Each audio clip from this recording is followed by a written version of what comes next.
자, 반갑습니다. 한국남자 종맨입니다. 디지털 교도소라고 범죄자들의 신상을 공개하는 사이트가 있어요. 근데 이게 뭐 정부에서 공식적으로 운영하는 그런 사이트가 아니고 그냥 한 개인이 성범죄자나 강력 범죄자들의 신상을 공개하겠다고 만든 곳인데, 문제는 이게 불법인데다가 공개 기준도 좆대로라는 거예요. 기본적으로 우리나라에서 범죄자의 신상을 공개하는 경우는 고유정이나 김성수처럼 범죄의 질이 나쁘거나 아니면은 아동이나 청소년을 대상으로 한 성범죄자들, 이런 범죄자들에 한해서 신상공개 심사위원회를 열고 여길 통해서 범죄자들의 신상공개를 결정하는 거예요. 원래는 이게 정상적인 신상공개 수순인데, 이 디지털 교도소라는 곳은 그냥 운영자가 제보를 받아서 그 제보 내용을 바탕으로 무분별하게 신상을 공개합니다. 당연히 신상 공개 기준도 엉망진창일 수밖에 없고, 신상 공개된 내용 자체도 사실이 아닐 가능성이 굉장히 높아요. 아니, 애초에 사실일 거란 보장 자체가 없죠. 그냥 제보 받은 내용을 거의 그대로 올리는 거니까. 그러니까 누구든지 마음만 먹으면은 얼마든지 주작질을 할 수가 있어요.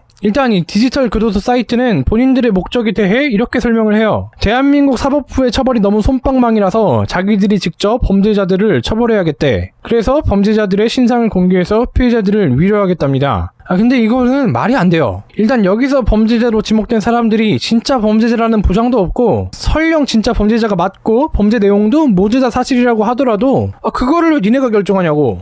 지네가 무슨 정의회사도 다크나이트인 줄 아나봐요. 지금까지 얘기를 들으셨으면 알겠지만은 이 사이트 자체가 불법입니다. 그래서 서버도 한국에 없어요. 러시아 어디인가 있다고 하는데 정확히는 모르겠습니다. 그러니까 이 사이트를 운영하는 게 곧 범죄를 저지르는 건데, 범죄자가 다른 범죄자들의 신상을 공개한다. 이거 진짜 우습지 않습니까? 그리고 사이트 소개에 보면은 이런 말이 또 있더라고요. 표현의 자유가 100% 보장되는 곳이기 때문에 마음껏 댓글과 게시글을 작성을 합니다. 그냥 대놓고 악플 달라는 얘기죠. 실제로 댓글들을 봐도 선을 넘은 댓글들이 굉장히 많습니다. 사실상 그냥 남성을 혐오하기 위해 만들어진 팬들의 놀이터 수준이에요. 자, 그리고 이 사이트 중에서 가장 이해가 안 되는 거, 여길 보면은 카테고리 중에 지인 능욕이라는 게 있습니다. 지인을 능욕했다는 이유로 신상을 공개한다는 건데, 이게 뭐냐, 또 기준이랄 게 없어요. 예전에 서강대에서 성희롱 사건이 있었습니다. 사실 성희롱 사건이라고 하는 것도 페미들이 멋대로 갖다 붙인 이름인데, 이게 뭐냐면은 남자랑 여자가 미팅을 하다가 남자가 여자한테 이렇게 얘기를 했대요. 우리 동기들 정도면 다 예쁜 편이지. 근데 이게 누군가의 외모를 평가하는 폭력이고 차별이라면서, 그것도 이 말을 하고 나서 9개월이나 지난 뒤에 갑자기 문제를 삼습니다. 그리고 서강대에서는 이 학생에게 처벌까지 했었는데, 이런 것도 이제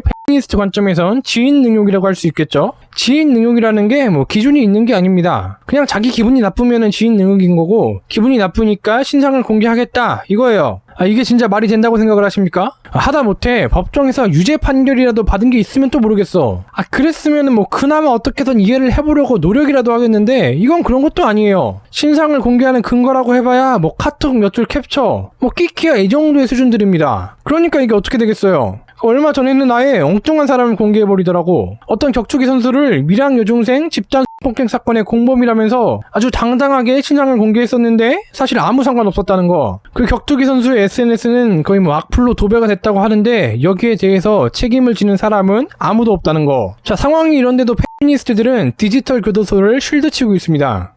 디지털 교도소 없었으면 어쩔 뻔했냐고 응원을 하겠대. 후원이라도 좀 하고 싶대. 그 신상을 공개하는 과정에서 당연히 실수가 좀 있을 수도 있는 거래. 그리고 어차피 한남들은 다 똑같기 때문에 누구를 신상 공개하든 아무 상관없다. 어차피 남자들은 범죄자 아니면 예비 범죄자일 뿐이라서 그냥 좀 일찍 공개된 거라고 생각을 하면 된다. 이런 얘기들이 또 있더라고. 제정신이 아닙니다. 이럴 때 문재인 정부는 뭐 하는지 모르겠어요. 성인이 성인물 보는 거는 불법이라고 잘만 차단하면서, 이런 명백한 불법 사이트는 대체 왜 차단을 안 하는 걸까? 자, 그럼 오늘 영상 요약할게요. 남자들은 디지털 교도소에 가겠지만 페미들은 진짜 교도소에 가기를 희망합니다.